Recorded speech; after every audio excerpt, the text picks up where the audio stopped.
Hello guys, स्वागत है आप सभी का टू नॉट डाई के सीजन 2 के फर्स्ट एपिसोड में, जिसमें आज हम देखने वाले हैं कि आखिर हांग गिल-जो की डेथ के बाद दाजुन क्या बन चुका है, उस ब्रूटल ट्रॉमेटिक इवेंट का आफ्टरमैथ आखिर क्या है, एंड साथ ही उसका जो वो पुराना बदला अधूरा रह गया था, क्या उसे वो पूरा करेगा कि नहीं। चलिए देखते हैं। कहानी की शुरुआत में हमें हांग गिल-जो के कुछ आखिरी पल दिखाए जाते हैं, क्योंकि अब उसकी मौत को पूरा 1 साल बीत चुका है। और फिर हमें दिखाई जाती है दाजुन की स्कूल, जिसमें आज भी डोन ली किसी और बच्चे को बुली कर रहा है। मतलब इसके साथ जो भी हुआ उसके बावजूद भी इसकी अकल अभी तक ठिकाने पर नहीं आई। वो इस बंदे को बुली करते हुए गाली देता है, एंड स्टिल आज भी उसके चमचे उसकी तारीफ करते हैं। वो जानबूझकर अपनी आइसक्रीम को नीचे फेंकता है, फिर उस बेचारे बंदे को ऑर्डर देता है कि कुत्ते की तरह इसे खा। मतलब दाजुन नहीं तो कोई और, इसने अपना बकरा ढूंढ लिया है। जब परेशान होकर उस बंदे के मुंह से गाली निकल जाती है तो वो उसके मत्थे को पकड़कर उस आइसक्रीम में पिचका देता है। तो जैसा ही एक चूहा था यहाँ पर,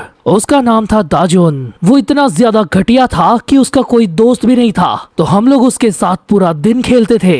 लेकिन फिर उस साले ने मुझे मारने की कोशिश की। तो अब तू ही बता, आखिर मैंने उसके साथ क्या किया होगा। फिर मैंने उसे ही मरवा दिया। तो अपने दिमाग में ये फालतू के ख्यालात सोचना बंद कर दे और अपनी औकात में रह खजुए, अगर जिंदा रहना है तो। सो दाजुन के बाद अभी ये बंदा काफी ज्यादा सफर कर रहा है। इवन क्लास के अंदर भी उसके साथ डोन ली काफी घटिया और घिनौनी हरकतें करता है, बट फिर भी क्लास के अंदर ये सब वो झेल लेता है, क्योंकि क्लासरूम और स्कूल के बाहर इसके साथ जो होता है उसके मुकाबले ये चीज काफी बेहतर है। वो इतना ज्यादा ट्रॉमेटाइज है कि यही विश कर रहा है कि काश 10 सालों तक ये लेक्चर खत्म ही ना हो और मुझे बुली ना होना पड़े। लेकिन तभी रिसेस की बेल बज जाती है और डोन ली फटाक से आकर उसे टपली बजा देता है, एंड फिर वो उसे ले जाता है स्कूल की छत पे। हम देखते हैं कि शाम हो चुकी है और बादल भी छाने लगे हैं, और तभी स्कूल की तरफ एक खतरनाक बंदे के कदम पड़ते हैं। उसके हाथ में रहा रॉड और उसका हुलिया देखकर लोग उससे डर रहे थे,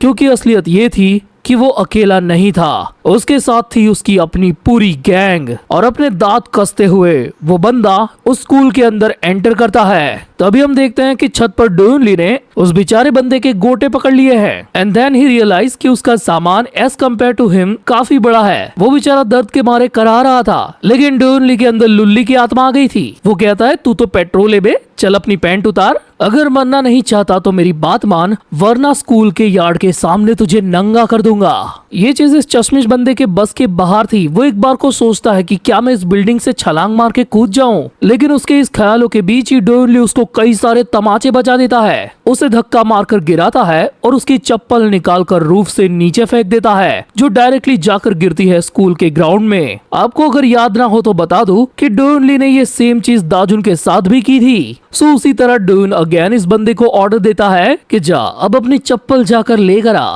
वो बंदा रोता हुआ बेचारा नीचे आता है, एंड उसके दिमाग में यही बातें चल रही है, मैंने सोचा था कि मैं ऊपर से गिर जाऊंगा जैसे मूवीज और कार्टून में होता है, लेकिन असलियत में मैं काफी ज्यादा डर गया। मेरे अंदर वो ताकत नहीं है कि मैं खुद को मार सकूं। अगर ये रियलिटी बिल्कुल एक मूवीज की तरह होती तो अब तक तो मुझे कोई बचाने के लिए आ गया होता। एंड तभी वो देखता है कि उसके सामने खड़ा था दाजुन, जो अपनी गैंग के साथ आया था। वो उस बंदे की चप्पल उठाकर उसे देते हुए ये पूछता है, क्या ये उस छत से उड़ते हुए आई है। बस इतना बोल के वो समझ गया था कि उसे कहां पर जाना है, एंड उसके साथ उसकी पूरी गैंग उसे फॉलो करते हुए पीछे पीछे चलने लगती है। वो लोग जब स्कूल की लॉबी से गुजरते हैं तो आसपास के क्लासरूम के अंदर हाहाकार मच जाता है। डर के मारे सभी स्टूडेंट्स उनको रास्ता भी दे देते हैं, इवन एक टीचर भी उनको देखकर डर जाता है। तभी एक पढ़ाकू बंदा कहता है कि शायद ये दाजुन है। अब हाँ, ये सुनकर कुछ स्टूडेंट्स उसे पहचान लेते हैं कि ये दाजुन तो है, लेकिन इस बार वो कोई अलग ही पर्सन बन के आया है। इधर छत पे डोन ली अपने चमचों के सामने डींगे मार रहा था। मेरी थोड़ी सी एज ज्यादा हो गई है शायद, इसीलिए वो थ्रो उतना दूर नहीं गया, पर आज का मजा यही समाप्त होता है, चलो चलते हैं। बट तभी वो देखता है कि उसके सामने दाजुन आ चुका था। उसको अपनी आंखों पर यकीन नहीं हो रहा था कि आखिर ये यहाँ पर कैसे। इधर स्कूल के स्टेयर्स पर कुछ पुलिस दाजुन को देखने के लिए जमा हो रहे थे। उनमें से एक ये जांगिया भाई भी था, लेकिन उन लोगों को भी दाजुन की गैंग के 3 हट्टे कट्टे बंदों ने रोके रखा था। वो गुस्से में उनके साथ पंगे लेने की कोशिश करता है कि सालो हट जाओ बीच में से, बट सून ही रियलाइज कि गलत भाई के हत्थे चढ़ गया हूँ मैं। क्या सच में इन बंदों को दाजुन लेकर आया है? उधर छत पे दाजुन अपने गैंग मेंबर्स के साथ डोन ली को घेर चुका था। डोयुन, मुझे पता है तूने मुझे मरवाने की कोशिश की थी। डोयुन कप कपाते हुए कहता है तो क्या कर लेगा बे? तूने भी तो मुझे मारने की कोशिश की थी ना, तो हो गया ना बदला बदला फिट्टूस। तभी दाजुन डोयुन के जबड़े पर उस रॉड को घुमा के दे मारता है। चल उठ जा साले, तेरा हिसाब करना अभी भी बाकी है।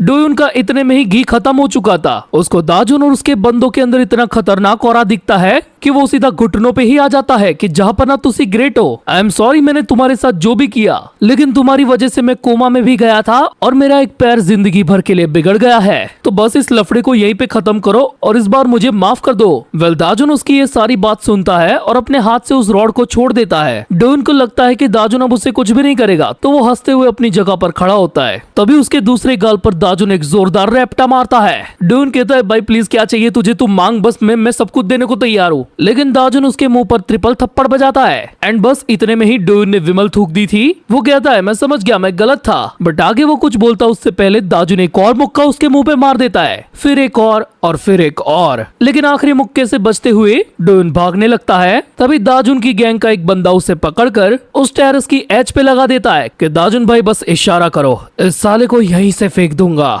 डोयुन रोते हुए गिड़गिड़ाने लगता है कि नहीं मैं मरना नहीं चाहता। उसको दाजुन की शक्ल में अपनी मौत दिख गई थी। उसकी इतनी ज्यादा फट जाती है कि वो वहीं पे एप्पी फिश मुद देता है। घिन आकर वो बंदा भी उसे वहीं पे पटक देता है। एंड ये पूरा नजारा स्कूल के बाकी स्टूडेंट्स के साथ जांग्या भाई भी देख रहा था। डोयुन रोते हुए एक ही बात रिपीट करने लगता है कि दाजुन भाई प्लीज मेरे को मत मारो, मैं मरना नहीं चाहता, सब की सब मेरी ही गलती है, जो भी हुआ माफ कर दो, मेरी वजह से हांगिलजो को मरना पड़ा। एंड ये सुनकर गुस्से में दाजुन उसके मुंह में अपना जूता दे देता है। तेरा गंदा मुंह बनकर ज्यादा गलतफहमी मत पाल, हांगिलजो मरा सिर्फ और सिर्फ हैंगवांग और यू शोंगशिन की वजह से। मुझे तेरी परवाह जरा भी नहीं है। जब तूने हैंगवांग को मेरी सुपारी दी थी ना, तब भी नहीं थी। अगर अगली बार मुझे कहीं पर भी देखा ना, तो मैं तुझे अपने हाथों से मार दूंगा। बस ये धमकी देकर दाजुन वहाँ से अपने बंदों के साथ निकल लेता है। जांग्या भाई तुरंत ही डोयुन के पास आकर पूछते कि भाई तू ठीक तो है ना, लेकिन डोयुन यहाँ पर अगेन दूसरी बार मुद चुका था। अगले सीन में हमें रात को एक वेयरहाउस दिखाया जाता है जिसमें कुछ बंदे एक अंकल को लटकाकर उनके साथ BDSM खेल रहे थे। अंकल कहते हैं प्लीज मुझे जाने दो, मैं तुम्हारा सारा कर्जा चुका दूंगा, मेरी बेटियां घर पे मेरा इंतजार कर रही होगी। अरे अंकल, अगर तेरे पास पैसे नहीं है तो अपनी बेटियां ही दे देना। वेल ये बंदा है इल्टेकियो, जो स्टिल अभी भी हैंगवांग के अंडर में काम कर रहा है, यानी कि 1 साल बाद भी हैंगवांग एक्टिव है। वो उस अंकल के ऊपर लाते बजाने लगता है, ये कहते हुए कि बाप के नाम पे कलंक है तू। एंड अगले सीन में हम देखते हैं कि दाजुन इस सेम रात को कहीं पे जा रहा होता है। वो अपनी पिछली लाइफ के बारे में सोचता है कि कैसे उसे हर वक्त मरने के ही ख्याल आते थे, लेकिन जब वो हांगिलजो से मिला उसके बाद से उसी ने उसको जीना सिखाया। वो ही उसका दोस्त भी था, उसका टीचर भी और उसकी फैमिली भी। लेकिन अब वो उससे बहुत ही दूर जा चुका है, जहाँ वो चाहकर भी उससे नहीं मिल सकता। एंड ऐसे ही चलते हुए वो पहुंच जाता है उसी वेयरहाउस के बाहर, जहाँ पर स्टिल अंकल की ठुकाई चल रही है। और डोयुन उनसे कहता है तूने कोई रास्ता ही नहीं छोड़ा अंकल, अब तुझे ऑर्गन ट्रैफिकिंग की टीम के हवाले करना ही होगा। बट तभी इल्टेक को पीछे से आवाज आती है, तो यहाँ पर है तो। और पीछे घूमते ही धड़ाम उसके मुंह पर पड़ता है दाजुन का स्ट्रेट पंच, जिससे वो उड़ता हुआ विमल की पिचकारी छोड़ते हुए दूर जाके गिरता है। बता साले बहन के टके, आखिर तेरा बॉस यू शोंगशिन अभी कहाँ पर है? दाजुन के बस एक खतरनाक पंच में इल्टेक को अपना पूरा पास्ट याद आ जाता है कि पहले वो क्या था, फिर उसकी फाइट दाजुन से हुई, उसने उसे हरा दिया और फिर वो क्या बन गया। जो लोग उसे नजरें उठाकर देखते थे वो लोग उसे गिरा हुआ समझने लगे। एंड जब उसे ऐसा लगा कि सब कुछ बस खत्म होने ही वाला है, तभी वो पहली बार मिला हैंगवांग के बॉस यू शोंगशिन से। वो उसे देखकर ही समझ गया था कि ये बंदा गैंगस्टर गिरी में टॉप लेवल पर है। एंड इल्टेक भी लाइक मैं भी ऐसा बनूंगा। तो तब से भाई ने कसम खाई कि वो यूशोंग के अंडर में ही काम करेगा जब तक वो बड़ा नहीं बन जाता।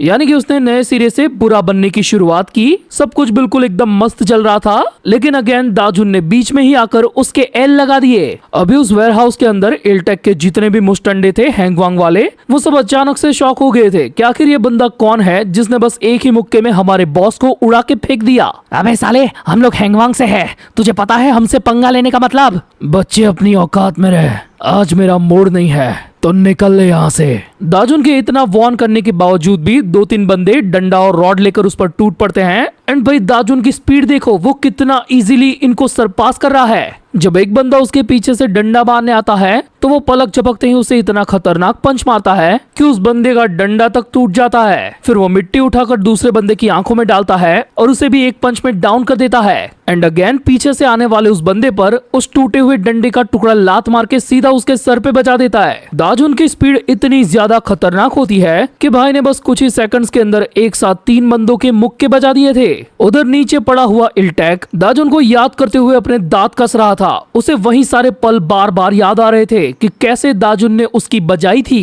एंड अचानक से उछलकर वो दाजुन पर एक खतरनाक किक मारता है। तुझे देख के पुराने जख्म ताजा हो गए साले, आखिर इतने दिनों से कहाँ छुपा था तू? मुझे लगा हंगिल के मर जाने के बाद तुम लोग भी एक एक करके खत्म हो गए होंगे, लेकिन आज अचानक से क्या बदला लेने के मूड में आया है? तो इस बार मेरी बारी है तुझे बजाने की। ये बोलते हुए वो दाजुन पर काफी स्पीड में चार्ज करता है और उस पर कुछ हैवी पंचेस भी मारता है जिससे दाजुन इजीली बच जाता है। वो उसे किक मारते हुए कहता है कि मैंने इतने टाइम से चूड़ियां नहीं पाई है, मैंने भी बदला लेने के लिए बल्कअप किया है। लेकिन दाजुन उसकी किक को बीच में ही पकड़ के उसकी टांग को नीचे धकेल देता है और फिर उसकी पसली पर बस एक ही मुक्का मारता है जिससे इल्टेक की सांसें रुक जाती है और वो घुटनों पे आ जाता है। वो इतने ही डेमो से समझ गया था कि मेरे सामने अभी जो दाजुन खड़ा है वो पहले से कहीं ज्यादा ताकतवर है। इवन उसने तो बल्कअप के साथ कई सारी स्किल भी सीख के रखी है, यानी कि दाजुन के सामने इल्टेक का जीतने का कोई भी चांस नहीं है। इवन ये बात इल्टेक के मुस्टंडे भी समझ गए थे क्योंकि उनका लीडर तो कांप रहा था। तो अगले ही सेकंड इल्टेक एक नाइफ को निकाल के दाजुन पर अटैक्स करने लगता है। दाजुन उनसे बचता हुआ थोड़ा सा पीछे जाने लगता है, तभी इल्टेक काफी स्पीड में उसकी तरफ कूदता है और हमें बस खचाक करके स्टेप की एक आवाज आती है। इल्टेक, तेरे बदले की बात वाली बकचोदी मुझे समझ में नहीं आ रही है और मुझे फर्क भी नहीं पड़ता कि आखिर तू क्या चाहता है। हम देखते हैं कि इल्टेक ने स्टेप तो किया था लेकिन वो हुआ था एक वुडन स्टिक में जो दाजुन ने बीच में ला दी थी। दाजुन एक ही सेकंड में इल्टेक का हाथ पकड़ के उसे नीचे गिरा देता है और उसी हाथ को मरोड़कर डिसलोकेट कर देता है। उसकी हड्डी की खटैक वाली आवाज से इल्टेक की आह से आह निकल जाती है और दाजुन उसे कहता है कि चल अब चिल्लाना बंद कर, बस मेरे सवाल का जवाब दे। तुम सब बड़वों का बॉस यू xiongxian आखिर कहाँ पर है? इल्टेक अपने ही दर्द डिस्को में कराते हुए कहता है कि आखिर दाजुन भाई आप ये क्यों जानना चाहते हो? ये सुन के दाजुन उसके डिसलोकेट कंधे पे पैर रख देता है और कहता है कि मुझे बस मेरे सवाल का जवाब दे साले।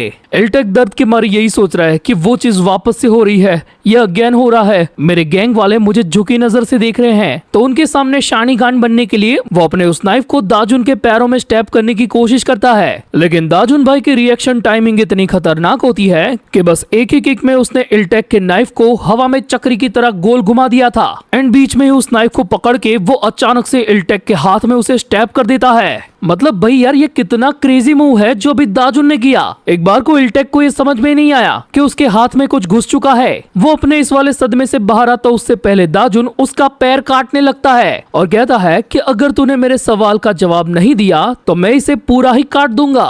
मैं इस बात का ध्यान रखूंगा कि तू अपनी बाकी की जिंदगी रेंगते हुए गुजारे, बिल्कुल एक कीड़े की तरह जो तू है। वो चिल्लाते हुए उसे कहता है कि भाई भाई मैं बताता हूँ, मैं बताता हूँ, आप रुक जाओ। वो कहता है कि मेरे जैसे निचले लेवल वाले लोगों को तो पता ही नहीं है कि आखिर यू xiongxian कहाँ पर है, क्योंकि पूरे हैंगवांग के अंदर ही उसकी लोकेशन को टॉप सीक्रेट रखा गया है। इतना सुनने के बाद भी दाजुन उस नाइफ का कुछ पहना हिस्सा इल्टेक के पैर में उतार चुका था, क्योंकि ये वो जवाब नहीं था जो उसे चाहिए। तो आगे इल्टेक बकता है कि हैंगवांग का एक की एग्जीक्यूटिव है, उसे शायद से पता होगा कि यू xiongxian कहाँ पर है। उसके इतना बोलते ही हमें एक दूसरी जगह दिखाई जाती है जहाँ एक बच्चा हैंगवांग के एग्जीक्यूटिव के सामने गुस्से में खड़ा था। वो कहता है कि हमको यहाँ से जाने दो, हम लोग पैसा चुका देंगे। तो वो एग्जीक्यूटिव कहता है अगर तू पैसे देने वाला है तो मैं तुझे तो जाने दूंगा, लेकिन तेरी बहना मेरे कब्जे में रहेगी। वेल ये बंदा है शोंगो मून, जिसका हुलिया और हेयर स्टाइल थोड़ी सी चेंज हो चुकी है, बट इल्टेक अभी इसी के बारे में बात कर रहा है। एंड सडनली उसको याद करते हुए दाजुन भी वहीं पर स्टॉप हो जाता है, क्योंकि उसके और शोंगो के बीच में भी एक हिस्ट्री रही है जिसका बदला लेना अभी भी बाकी है। यानी कि दाजुन का अगला टारगेट है शोंगो मून। आगे इल्टेक कहता है कि मैं जो भी जानता था वो सब तुम्हें बता चुका हूँ, तो प्लीज मुझे जाने दे दाजुन। लेकिन दाजुन आगे उसे शोंगो का पता पूछता है जो इल्टेक को नहीं मालूम। तो वो कह देता है कि अगर तुम हैंगवांग के एक्टिव इलाकों के अंदर तलाश करोगे तो वो तुम्हें मिल जाएगा। एंड जैसा कि हम जानते हैं कि दाजुन को ऐसे जवाब सुनने ही नहीं थे। उसने इल्टेक को कहा था कि जो मैं पूछ रहा हूँ तू एग्जैक्ट वही बता, बट वो नहीं बता पाया। तो अगले ही सेकंड दाजुन उसके पैरों पर वो चाकू घुमा देता है, जिसके बाद शायद ही इल्टेक अपनी लाइफ में कभी चल पाए। अपना ये काम निपटा कर वो वेयर हाउस से बाहर आता है एंड उसके सामने खड़े होते हैं उसके कुछ लॉयल गैंग मेंबर्स। ये टैटू वाला बंदा दाजुन की गैंग का नंबर 2 है। इसका नाम है डो ग्योम्बैक। दाजुन उन सभी से कहता है कि आखिर तुम लोग यहाँ पर क्यों आए। ग्योम्बैक कहता है अरे भाई तुम्हें मुझे यहाँ पर देखकर खुशी होनी चाहिए। हम यहाँ पर इसीलिए आए हैं ताकि हमारे बॉस दाजुन भाई किसी भी मुसीबत में ना पड़े। एंड देन हम देखते हैं कि दाजुन की गैंग के इन सारे बंदों ने हैंगवांग के कुछ एक्स्ट्रा गुंडों को पेले रखा है जो दाजुन के लिए थ्रेट बन सकते थे। ग्योम्बैक दाजुन से पूछता है क्या अब तुम्हें युशोंगशिन का पता चला।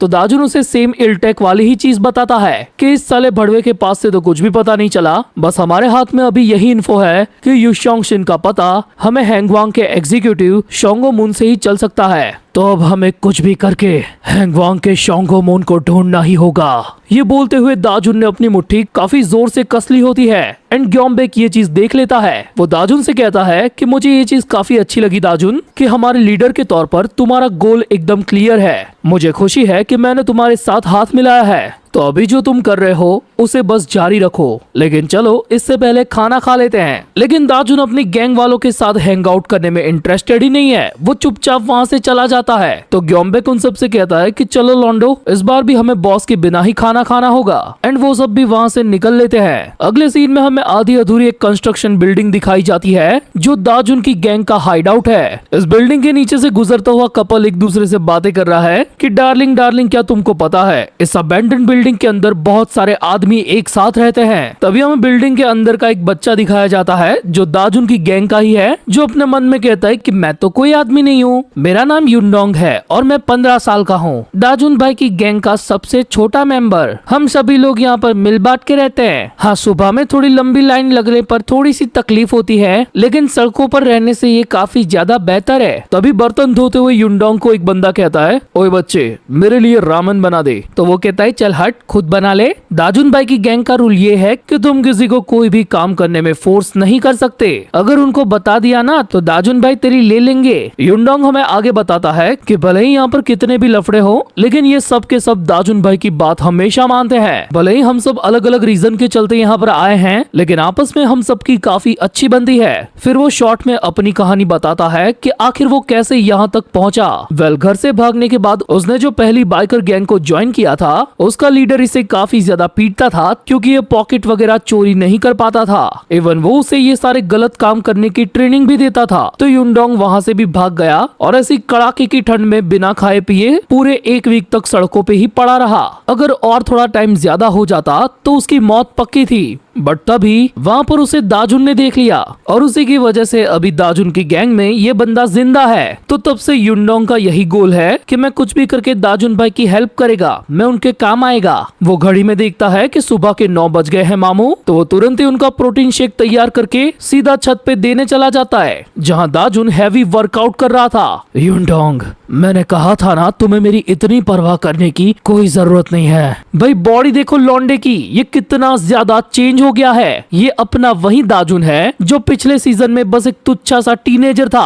वो प्रोटीन पीते हुए युनडोंग से पूछता है कि आखिर तुम्हारी लाइफ अभी इस गैंग के अंदर कैसी चल रही है। वो कहता है एकदम मस्त दाजुन भाई, मजे ही आ गए, it's all thanks to you. Yundong अगर तुम्हारा मन करे और तुम यहाँ से जाना चाहते हो तो बिना हेजिटेट किए जा सकते हो। लेकिन युनडोंग उसे कहता है कि नहीं भाई, मुझे आपकी ही छत्र छाया में रहने में मजा आने लगा है। सही मायनों में ये जगह मुझे मेरा घर लगती है, हम सब एक फैमिली है और दाजुन भाई आप मेरे बड़े भाई हो। But Dajun doesn't give a fuck about it. वो उसे कहता है अंदर जा बच्चे, यहाँ पर काफी ज्यादा ठंड है। अगले सीन में रात को हम देखते हैं कि दाजुन की गैंग के 2 बंदे उस पूरी प्लेस को गार्ड कर रहे हैं और ज्यादा दाजुन के बिहेवियर के बारे में बात कर रहे हैं कि आखिर हमारे बॉस हमसे कभी बात क्यों नहीं करते और हमारे साथ बैठकर खाना भी क्यों नहीं खाते। वो दूसरा बंदा उससे कहता है कि आखिर तू दाजुन भाई को कितने टाइम से जानता है। उनके ऐसे नेचर के पीछे एक बहुत बड़ा रीजन है। पास्ट में एक रनवे फार्म था जो उनके उनके लिए एक असली फैमिली से भी बढ़ के था, लेकिन एक बुरे इवेंट के चलते उन सभी ने अपने बड़े भाई जैसे एक बंदे को खो दिया।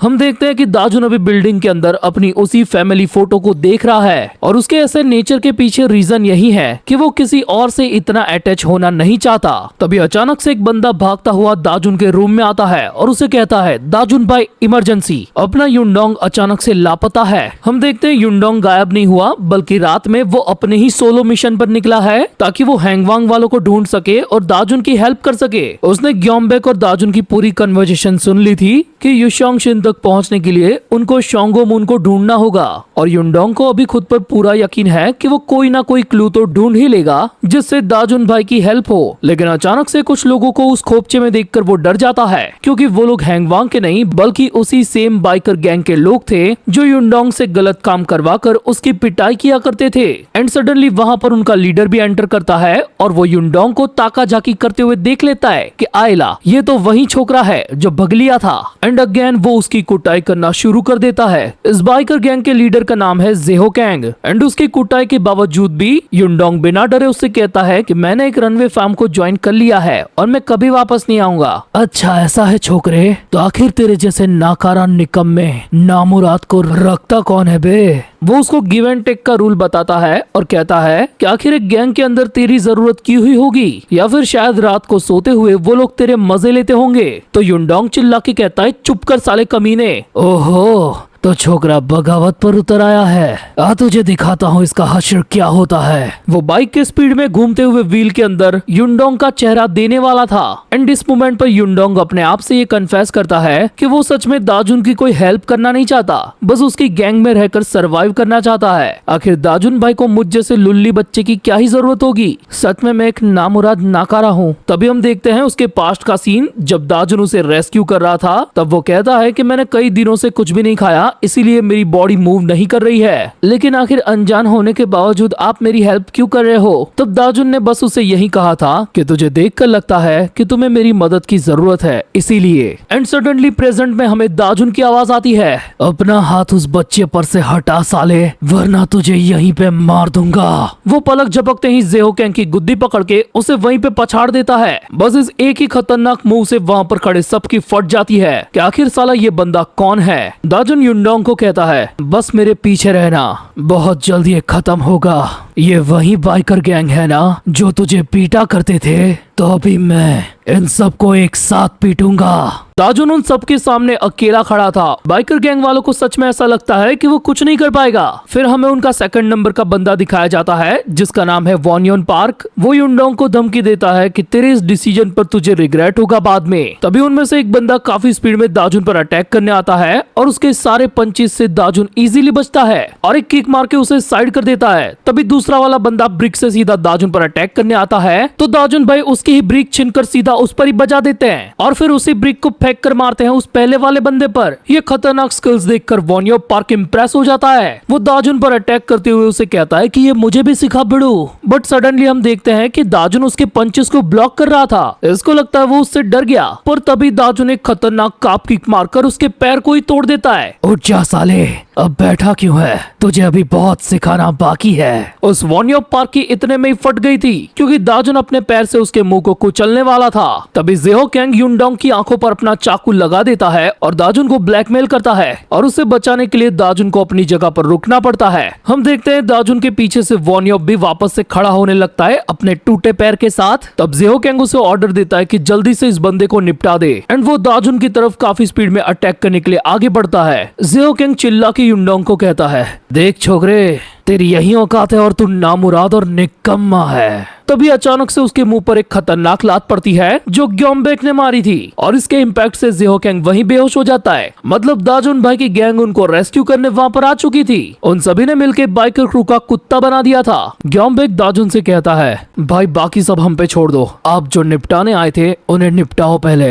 एंड अगले ही सेकंड दाजुन लिटरली एक पंच में वॉन्यो पार्क का एक हाथ भी तोड़ देता है। वो समझ जाता है कि फॉर्म में मैं गलत भाई के हत्थे चढ़ गया हूँ, लेकिन उसे ये फीलिंग दूसरी बार आ रही थी। तभी हम देखते हैं कि दाजुन हांगिल के फॉर्म को कॉपी करता हुआ उसके थोबड़े पर एक खतरनाक पंच मारता है। And next moment bro rest in pussy. Well यहाँ पर एक डिटेल है कि ये वॉन्यो पार्क को ये फीलिंग दूसरी बार इसीलिए आ रही थी क्योंकि ये पहले भी किसी गैंग वॉर के दौरान हांगिल के हाथों से पिटा था। दाजुन की गैंग वाले बंदे कहते हैं ग्योम भाई हमने बाकी सबको निपटा दिया, अब आगे क्या। दाजुन उन सभी को थैंक्स कहता है और फिर वो सभी वहाँ से जाने लगते हैं। युनडोंग रोते हुए दाजुन भाई को सॉरी कहता है कि मैं तो आपकी हेल्प करना चाहता था लेकिन मुझे नहीं पता था कि ये सब हो जाएगा। उसे लगता है कि वो सच में एक डेड वेट है यानी कि नामुराद निकम्मा, बट दाजुन उसे कहता है कि नहीं तू वैसा बिल्कुल भी नहीं है, तू मेरी फैमिली का हिस्सा है, अब रोना बंद करो और चलो घर। वेल यहाँ से जाते हुए दाजुन अपने मन में यही सोच रहा था, मैं पहले ही 2 बार अपनी फैमिली को खो चुका हूँ। पहली जो असली थी लेकिन उन्होंने मुझे नहीं अपनाया, लेकिन फिर सड़कों पर जो लोग मुझे मिले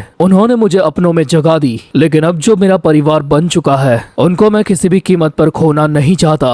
अगले सीन में हम देखते हैं कि बिल्डिंग की छत पर ग्योम दाजुन से सवाल करता है कि आखिर तुम युनडोंग को बचाने क्यों गए? एक लीडर के तौर पर तुम्हें इस चीज में इन्वॉल्व होने की जरूरत नहीं थी, तुम बस ऑर्डर दे देते तो हम में से कोई चला जाता। आखिर बॉस होकर भी तुमको ये काम क्यों करने हैं? व्हाट इफ अगर तुम अकेले गए और तुम्हारे साथ कोई अनहोनी हो गई तो? युशोंगशिन के साथ तुम्हारा जो बदला है वो वहीं पे अधूरा रह जाता। तो मेरी बात याद रखो, तुम हमारे बॉस हो तो एक बॉस की तरह एक्ट भी करो। दाजुन बोलता है कि मैंने पहले ही कहा था मुझे बॉस वगैरह बनने में कोई भी इंटरेस्ट नहीं है, बट ग्योम थोड़ा सा गुस्सा होते हुए उससे कहता है कि मैंने भी तुमसे पहले ही कहा था कि तुम अकेले हैंगवांग को ऐसे नहीं हरा सकते। लेकिन इस तीखी नोकझोंक के बीच में ही अचानक से एक बंदा भगता हुआ आता है और चिल्ला के उनको ये रिपोर्ट करता है कि दाजुन भाई एक बड़ी मुसीबत आ गई है। ग्योम भी लाइक अब क्या हो गया यार? भाई एक लाल बालों वाले लक्की ने आकर सबको अचानक से पेलना शुरू कर दिया और हाँ वो दाजुन भाई का नाम चिल्ला रहा है, शायद वो उनके लिए ही आया है। ग्योम उसे ऑर्डर देता है कि जल्दी से अपने तगड़े वाले बंदों को उससे भिड़ने भेजो। तभी सीन शिफ्ट होते हम देखते हैं कि दाजुन की गैंग के कुछ बंदों को ऑलरेडी पीट चुका है। इवन जो वो तगड़े बंदे उससे भिड़ने गए थे ना उनको भी पेल के एक को तो भाई उसने हवा में ही उठा लिया है। एंड वो चिल्ला के उन सबसे कहता है दाजुन को लेकर आओ मेरे सामने।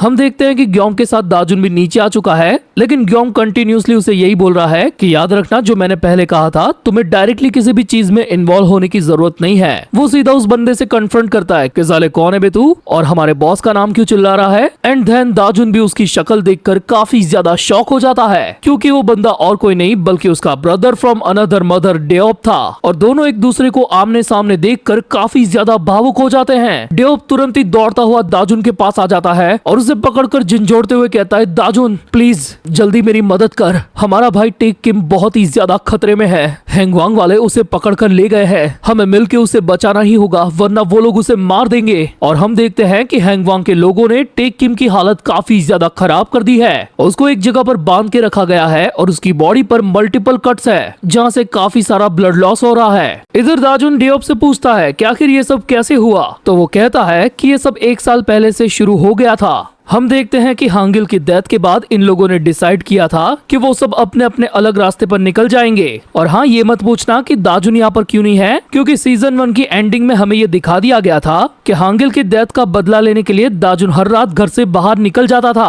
और उसी टाइम के दौरान डेओप, शोंगबिन, ग्योंग और टेक किम ने डिसाइड किया था कि वो लोग अलग हो जाएंगे। वो लोग एक दूसरे को आखिरी गुड बाय करते हैं और ये डिसाइड करते हैं कि अब उनमें से कोई भी हैंगवांग के साथ पंगा नहीं लेगा ताकि किसी और की जान ना जाए। इस बात को डिसाइड करते हुए भी उन लोगों को काफी तकलीफ हो रही थी, लेकिन टेक किम को कुछ ज्यादा ही सदमा लग गया था। हांगिल की याद ने इन लोगों को इस कदर तोड़ दिया था कि शोंगबिन तो लिटरली रोने लगा था। हम देखते हैं कि वो चारों अपने अलग अलग रास्ते पर निकल जाते हैं और डेओप वापस से उस फार्म वाले घर में लौट रहा था। तभी उसने पलटकर जब टेक किम को देखा था वो तभी समझ गया था कि वो पहले ही रिजोल्यूशन ले चुका है कि हैंगवांग के सामने टक्कर लेगा, चाहे उसमें उसकी मौत भी क्यों ना हो जाए। एंड इसीलिए वो पूरी प्लानिंग के साथ अभी हैंगवांग वालों पर अटैक करने गया था, बट अनफॉर्चुनेटली उसे हैंगवांग के इंचियोन पोर्ट वाले बेस पर उन लोगों ने कैप्चर कर लिया है। डेओप आगे कहता है कि इंचियोन का वो पोर्ट हैंगवांग के लोग अपने फॉरेन बिजनेस के लिए यूज करते हैं एंड वो बिजनेस है ह्यूमन ऑर्गन्स हार्वेस्टिंग, बोले तो इंसानी जिगर गुर्दे कलेजी का व्यापार। एंड अगर अभी इन लोगों ने कुछ भी नहीं किया तो टेक किम के साथ भी वही होगा।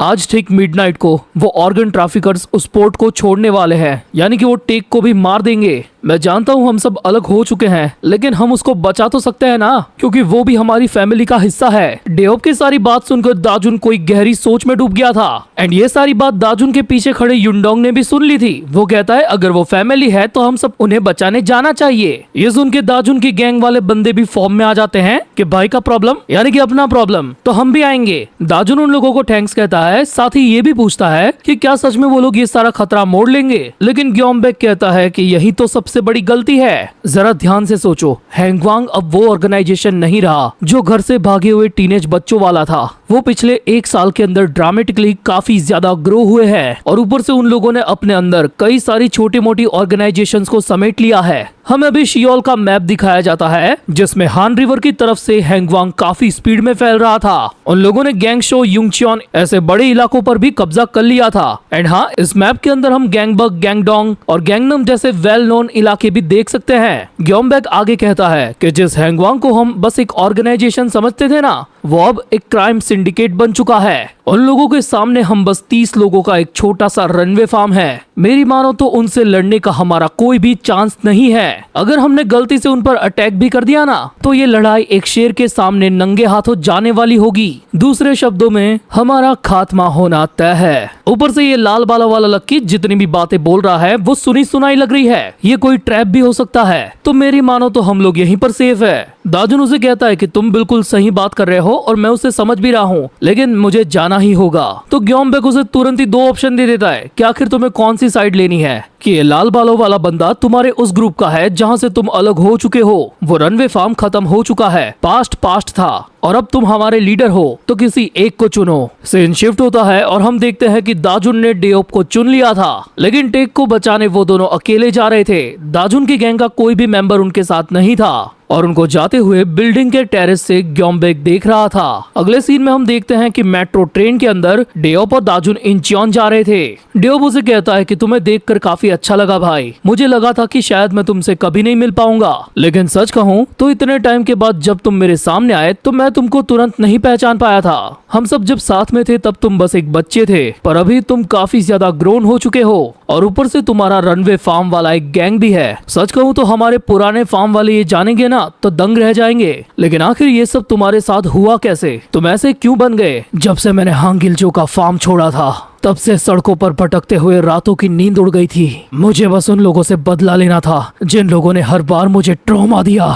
मैं अपने इसी ख्याल के साथ आगे बढ़ा, लेकिन जब हांगिल भाई की डेथ हो गई उसके बाद से मैंने अपने बदले को भुला दिया, क्योंकि अब से मेरा नया टारगेट हांगिल भाई का बदला है। मैं युशियोंगशिन को खत्म करना चाहता हूँ, मेरे लिए नहीं, सिर्फ और सिर्फ हांगिल भाई के लिए। और पिछले 1 साल से लगातार मैं इसी में लगा पड़ा हूँ। मैं तब से फाइट के लिए तैयार था और आज भी तड़प रहा हूँ, पर मुझे ये भी पता है मेरे पास वो बदला लेने की ताकत आज भी नहीं है। मैं रोजाना काफी ज्यादा ट्रेनिंग करना शुरू कर दिया।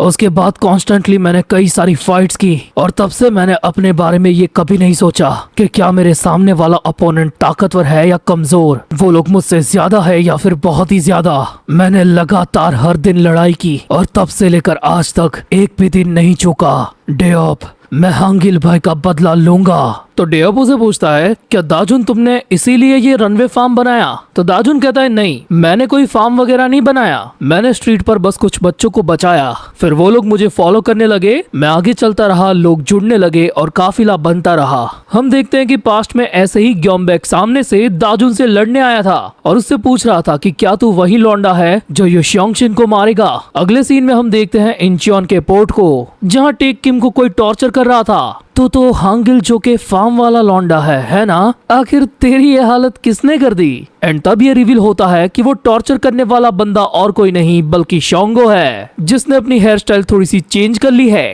टेक किम उसे गुस्से से गुर्रा के बोल रहा था कि मार दूंगा तुझे, लेकिन शोंगो उसके घाव पर पैर रगड़ते हुए कहता है, अरे अरे मैं नहीं, आज मरने का मुहूर्त तेरा है। ओए, एक खास बात बताऊं, अबुन ने ही तेरी किडनैपिंग की खबर फैलाई है। पता नहीं क्यों आजकल मुझे मछली पकड़ने वाली वीडियोस काफी ज्यादा पसंद आ रही है। हो सकता है मेरे शिकार यानी कि तेरे अपनों को तेरी थोड़ी सी बू आ जाए और वो तुझे बचाने आए। एंड शोंगो वाज कम्प्लीटली राइट, क्योंकि डेओप और दाजुन इंचॉन पोर्ट तक पहुंच चुके थे। वो दोनों काफी स्पीड में हैंगवांग के गार्ड्स को निपटा भी देते हैं। एंड डेओप पोर्ट का नजारा देखकर समझ जाता है कि टेक किम कौन से गोडाउन में होगा। वो दोनों अपने पंचेस को कसते हैं और तैयार होते हैं इस पूरे पोर्ट के सारे गोडाउन्स की माभेन करने के लिए। लेकिन यहाँ पर हल्ला गुल्ला मचाने से पहले ये लोग ये फिगर आउट करते हैं कि आखिर टेक किम को एग्जैक्टली कौन सी जगह पर रखा गया होगा। तो दाजुन उन पिटे हुए बंदों में से एक को पकड़ के पूछता है, सच सच बता साले, आखिर किडनैप किए हुए लोग कहाँ पर है। वो इशारा करके बताता है कि जिन लोगों को भी ऑर्गन ट्रैफिकिंग होने वाली है वो सबके सब एकदम नजदीक वाले गोडाउन में है। डेओप कहता है, दाजुन अगर मेरे बस में होता तो मैं काफी तेजी से भागकर उसे बचा लेता, लेकिन उस पूरी जगह को हैंगवांग के बंदों ने काफी हैवीली गार्ड किया है। साला मैंने जितना सोचा था ये लोग उससे कहीं ज्यादा है। तो अच्छा यही रहेगा कि हम कोई और रास्ता ढूंढे। तभी दाजुन कहता है, वहाँ नीचे जितने भी लोग हैं मैं अकेला उन सबको आराम से संभाल सकता हूँ, लेकिन तुमने जो कहा वो बात भी पते की है। यानी कि दाजुन कहना चाहता है कि बेटर यही है कि वो लोग उन सभी को अवॉइड करे ताकि कोई केओस ना मचे और टेक किम ज्यादा मुसीबत में ना आए। बट डेओप स्टिल श्योर नहीं होता, क्योंकि इतने सारे लोगों में से बचना नामुमकिन है। तभी दाजुन की नजर वहाँ पर पड़े कंटेनर्स पर पड़ती है जहाँ हैंगवांग वालों ने एक कपल को भी किडनैप किया था और वो लोग अपनी जान की भीख मांग रहे थे। एंड उस बंदे को शांत करने के लिए हैंगवांग का मुस्टंडा उसकी कुटाई करने लगता है। तभी वो दूसरा वाला गुंडा कहता है कि भाई ध्यान से, कहीं उसको अंदरूनी चोट ना लग जाए, अगर ऐसा हुआ तो हमको पैसे अच्छे नहीं मिलेंगे। तो वो तो साला और भी ज्यादा जोश में आके उसकी कुटाई करने लगता है। तभी उस बंदे की गुद्दी पर एक जोरदार टपली पड़ती है जो उसके बॉस ने मारी थी। इस बंदे का नाम है ली हाक्सू एंड सच में इसकी शक्ल भी लेंडे जैसी ही है। वो उसे कहता है, औकात मेरे बच्चे, वरना तू प्रोडक्ट को खराब कर देगा। देख इसकी स्प्लीन की कीमत है 5,70,000 वॉन, इसका गोल ब्लैडर 13,70,000 वॉन और इसके छोटे वाले इंटेस्टाइन के मिलेंगे 28 लाख वॉन। और दिल की कीमत कभी मत भूलना लाले, $1,30,000। तो याद रख, हमारे माल पानी के साथ बकचोदी नहीं। ये समझा कि वो अपने बंदों से कहता है कि चलो काम शुरू करते हैं। बट तभी उसके पीछे हम एक डार्क शैडो को नोटिस करते हैं जो दाजुन है। साले मादर, इंसान को प्रोडक्ट बोलता है। वो उसके पेट में लात मारता हुआ कहता है कि ये ले, अब मेरी प्रोडक्ट तेरी प्रोडक्ट पे कितनी भारी पड़ती है। इस एक ही किक के अंदर हक्सुली ने हक दिया था। तभी पीछे से डेओप काफी स्पीड में आता है और उसके दोनों बंदों को भी पंचेस मारकर डाउन कर देता है। वो कपल दाजुन को थैंक्स कहता है उनकी जान बचाने के लिए। डेओप कहता है कि हमें जल्दी करनी होगी। तभी सीन शिफ्ट होने के साथ हमें उस पोर्ट का सबसे बड़ा गोडाउन दिखाया जाता है जहाँ दो हैंगवांग के लफंगे आपस में बात कर रहे थे कि क्या मैं अपने ही ऑर्गन्स बेच दूं ताकि आईफोन ले सकूं। बट सडनली वो सारे बंदे नोटिस करते हैं कि वहाँ पर साइड में आग लगी है। सो उसको बुझाने के लिए वो लोग वहाँ पर जाने लगते हैं। एंड देन हम देखते हैं डेओप एंड दाजुन को जो उनको उस आग के पास जाते हुए देख रहे थे। यानी कि ये आग लगाओ ध्यान बटाओ वाला आइडिया इन लोगों का ही था। दाजुन ने ऊपर हिल से ही देख लिया था कि जब वो लोग उन कपल को टॉर्चर कर रहे थे ना, तब वहाँ पर उनकी बाइक्स भी मौजूद थी एंड उसी के पेट्रोल के जरिए उन लोगों ने पूरी बाइक की जला डाली। दाजुन की प्लानिंग ये थी कि जब हैंगवांग के बंदे आग को बुझा रहे होंगे तब हम टेक किम को बचाने के लिए उस वेयर हाउस में जाएंगे। एंड अभी वो दोनों काफी स्पीड में वही कर रहे होते हैं। वो एंट्री पॉइंट पर खड़े गार्ड को डाउन करते हैं एंड सीधे उस वेयर हाउस के अंदर घुस जाते हैं जहाँ पर स्टिल कुछ मुस्टंडे ऑलरेडी मौजूद थे। और हाँ, टेक किम भी इनको इसी गोडाउन के अंदर दिख जाता है, लेकिन उसकी हालत कुछ ज्यादा ही खराब थी। उसे देखकर दाजुन को इतना ज्यादा गुस्सा आता है कि वो डेओप के साथ मिलकर सीधा उन लोगों पर टूट पड़ता है। दोनों मल्टीपल किक्स और पंचेस के साथ उन सारे बंदों को इजीली डिफीट कर देते हैं और जल्दी से जाते हैं टेक किम के पास। वो बेचारा अपने भाइयों की आवाज सुन के बेहोशी से जागता है और कहता है कि आखिर तुम दोनों यहाँ पर क्या कर रहे हो, तुम्हें यहाँ नहीं आना चाहिए था, क्योंकि ये पूरा का पूरा शोंगो का ही ट्रैप था। तभी हम देखते हैं कि इस पोर्ट पर रहे सारे हैंगवांग के बंदे उस गोडाउन के अंदर आने लगे थे। वो सभी हर तरफ से दाजुन और डेओप को घेर चुके थे और एक शाणे बंदे ने उस गोडाउन के दरवाजे की कुंडी भी लगा दी थी, बिकॉज वो सभी कॉन्फिडेंट थे कि ये लोग इनको पेली देंगे, क्योंकि उनके साथ था उनका लीडर शोंगो मून। सरप्राइज मदरफकर्स, काफी टाइम के बाद मिले दाजुन भाई। टेक किम को चारा बनाना काम आ गया, लेकिन ये क्या, हमको मिले हुए काफी टाइम हो गया इसीलिए ऐसा हो रहा है, या फिर सच में तुम्हारी हाइट बॉडी कुछ ज्यादा ही बढ़ गई है। लगता है जिंदगी काफी बर्बाद हो चुकी है। हांगिल जो की मौत के बाद उसके एक एक शब्द पर दाजुन को काफी ज्यादा गुस्सा आ रहा था। शोंगो कहता है कि तुम लोगों को तो जिंदा रहने नहीं चाहिए था पिड़ू। तुम सालों को जिंदा देखकर ऐसा लगता है कि मैं अपना मुतना बीच में ही छोड़कर आ गया। यानी कि शोंगो को आधे अधूरे काम पसंद ही नहीं है। वो गोडाउन में रहे सारे बंदों को ऑर्डर देता है कि सामने खड़े दोनों बंदों का कुत्ता बना दो। वो लोग हमारी प्रोडक्ट्स में से एक नहीं है तो तुम चाहो उतना उनको मार सकते हो। वो सारे के सारे बंदे डेओप और दाजुन की तरफ बढ़ रहे थे। तभी एक बंदा उनमें से कूदता हुआ सीधा डेओप पर अटैक करने आता है तो दाजुन उसको एक खतरनाक पंच मारता है जिससे वो रॉकेट बन के दूर जाके गिरता है। ये देख के शोंगो की शक्ल पे 12 बज जाते हैं। हमें जिंदा देखकर तेरी कान जल गई, ये मुझे भी काफी इंटरेस्टिंग लगा क्योंकि अब उस जली हुई तशरीफ को मैं और ज्यादा बचाने वाला हूँ। हम देखते हैं कि कई सारे बंदे दाजुन की तरफ आते हैं और वो एक ही मुक्के के अंदर 2-3 बंदों को नॉकआउट कर देता है। इधर डेओप बेचारे से बस सिंगल बंदे निपट रहे होते हैं। तभी वो देखता है कि दाजुन भाई तो तांडव मचा रहे हैं। वो सोच में पड़ जाता है कि आखिर पिछले 1 साल के अंदर दाजुन के साथ ऐसा तो क्या हुआ कि वो इतना चेंज हो गया। तभी इस फाइट के बीच में शोंगो को एक बंदा कहता है, बॉस हमारी डील का टाइम हो गया है और ये बंदे हमारी सोच से ज्यादा ताकतवर है। शोंगो कहता है कि मैं भी फाइट करना चाहता हूँ लेकिन मुझे ये काम उस बंदे पर छोड़ना होगा। एंड तभी हम देखते हैं कि पोर्ट के उस गोडाउन के बाहर वही लंबा चौड़ा बंदा खड़ा है। अंदर डेओप और दाजुन फाइट के अंदर कुछ ज्यादा ही बिजी हो गए थे। तभी वो नोटिस करता है कि शोंगो टेक किम को कहीं ले जा रहा था। दाजुन भाई मेरा काम पहले से फिक्स है तो मुझे वहाँ पर जाना होगा। तुम्हारे ये दोस्त टेक किम को खरीदने के लिए कोई बड़ी दूर से आ रहा है। वो टेक किम को बचाने के लिए काफी तेजी से भागता है बट बीच में और 2-3 बंदे आकर उसकी स्पीड को धीमा कर देते हैं। एंड शोंगो जाते हुए किसी को कहता है, क्या तुम्हें वो दिख रहा है? उसकी लगी पड़ी है, उसे निपटाओ, तब तक मैं आता हूँ। और वो बंदा बस यस बॉस बोल के स्पीड में आ रहे दाजुन को इतना खतरनाक रैप्टा मारता है कि दाजुन भाई हवा में उड़ते हुए गोडाउन के अंदर आके गिरते हैं। ये देख के डेओप की और फट जाती है। एंड हमें दिखाया जाता है वो लंबा चौड़ा बंदा जिसका नाम है मिंग्यू सॉन्ग और ये भी हैंगवांग का एग्जीक्यूटिव है, लेकिन हम इसको कहेंगे लप्पू सचिन। लप्पू को देख के एकदम से हैंगवांग के बंदे जोश में आ जाते हैं। तभी डेओप उस पर अटैक करने जाता है। तभी उसके गाल पर लप्पू सचिन का एक खतरनाक मुक्का पड़ जाता है। डेओप उस पर कई सारे पंचेस मारने की कोशिश करता है लेकिन उसका एक भी अटैक लप्पू सचिन तक पहुंच ही नहीं रहा था और उसकी वजह स्पीड नहीं थी बल्कि लप्पू सचिन के हाथ कुछ ज्यादा ही लंबू थे, इतने लंबे कि एक बार को वो कानून के हाथों को भी ऑर्गेजम दे दे। बट डेओप भाई की हालत यहाँ पर खराब हो रही थी। वो हैंगवांग के बंदों की बात सुन लेता है कि हमारे ये वाले एग्जीक्यूटिव के सामने इन लोगों की एक भी नहीं चलेगी। एंड उसे लगता है कि ये लप्पू सचिन वो ग्यूंगचॉन या गैंगार्क जैसा ही कोई बंदा होगा जिनसे ये लोग पहले निपट चुके हैं। लप्पू बोलता है, मैंने सुना था कि तुम हांगिल के फार्म वालों ने हैंगवांग के कुछ एग्जीक्यूटिव्स को पेला था, तो मेरे सामने क्यों मूत रहे हो बे? डेओप को ये फीलिंग आ चुकी थी कि वो इसके सामने कुछ नहीं कर पाएगा। तभी साइड से दाजुन भाई स्पीड में आते हैं। ये फालतू बातें सोचने के लिए हमारे पास टाइम ही नहीं है। डेओप चिल्ला के उसे कहता है कि भाई मत जा उधर, वो पेल देगा तुझे। दाजुन को अपने सामने आता हुआ देखकर लप्पू सचिन कहता है कि कोई फायदा नहीं होगा, माफ करना लेकिन तेरे छोटे मुक्के। इतना बोलते ही दाजुन का एक ही मुक्का उसका जबड़ा हिला देता है। वो सोच में पड़ जाता है कि आखिर ये कैसे हुआ, ये छोटी हाइट वाला बंदा मेरी रीच तक कैसे पहुंचा। एंड अगले ही पैनल में हम देखते हैं कि हमारे दाजुन भाई कितने पहुंचे हुए हैं। वो उसके पेट में भी खतरनाक मुक्के बजाता है, जिस दौरान लप्पू सचिन ये समझ जाता है कि ये कोई लक नहीं है बल्कि ये बंदा सही मायनों में मेरे अटैक्स को रीड कर रहा है। दाजुन जंप करते हुए कहता है कि मेरे पास टाइम ही नहीं है, तो साइड हो जा साले। ये लात इतनी जोरदार थी कि लप्पू सचिन घुटनों पे आ गया था। दाजुन का ये रूप देखकर डेओप के पसीने छूट रहे थे।